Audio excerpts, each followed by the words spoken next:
Is it really possible for a tiny tweak to your morning coffee routine to ignite your metabolism and put your body into full fat-burning mode for the rest of the day? Check out the link in the video description now and transform your morning coffee into a metabolism-boosting super drink. It's been nearly 55 years since Muriel McKay was kidnapped in a case of mistaken identity and never seen again. But now her family may finally be on the cusp of closure as police will begin their last search for her body next month. Muriel was abducted from her home in Wimbledon in 1969 and held captive at a farm in Hertfordshire. The two men who took her, believing she was the wife of media mogul Rupert Murdoch, were brothers Nizamuddin and Arthur Hossain. She was in fact the wife of Murdoch's deputy, Alec McKay, but the pair still held her for ransom, demanding £1 million. When police arrived at the farm near Stocking Pelham, Muriel was nowhere to be found and she was presumed dead. Both of the Hossain brothers were convicted of kidnapping and murdering Muriel even though her body was never found, and they refused to say where she was ever since. That was until 6 months ago. Arthur took the secret to his grave and died in jail in 2009. But Nizamuddin, who was deported to his native Trinidad and Tobago after serving 20 years in prison, agreed to meet Muriel's daughter Diane McKay, 84, and her grandson Mark Dyer in January this year. It was in that exchange that the 76-year-old finally revealed where they would find Muriel's body at Stocking Farm, which was named Rook's Farm at the time of her death.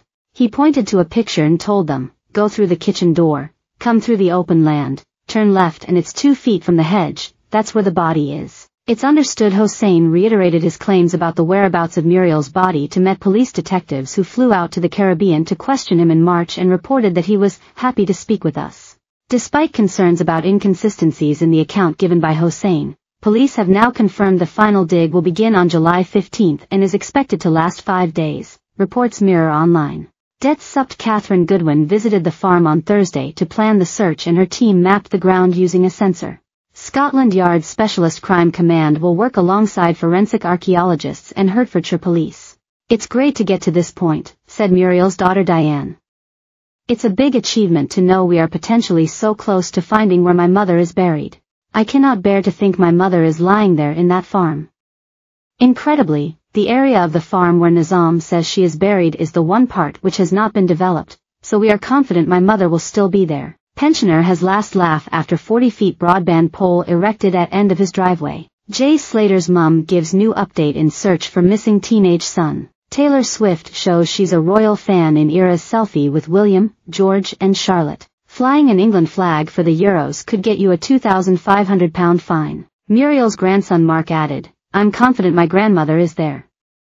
I just want closure for my mother." Landowner Ian Marsh had previously refused a £40,000 offer from Muriel's family for permission to excavate the farm and said he would only allow a search without a warrant if the police said they had evidence. After Nizamuddin was arrested in February 1970, he claimed he did not kill Muriel and that she had died of a heart attack after seeing the TV appeal by her family. He said he and Arthur had hidden her body under a large dung heap behind the farm. Get in touch with our news team by emailing us at webnews@metro.co.uk. For more stories like this, check our news page. More, UK's richest family convicted of exploiting servants. More, what's really going on with the GoFundMes for missing teen Jay Slater? More, man beaten to death in busy pub hours after England's Euro 2024 draw. Privacy policy.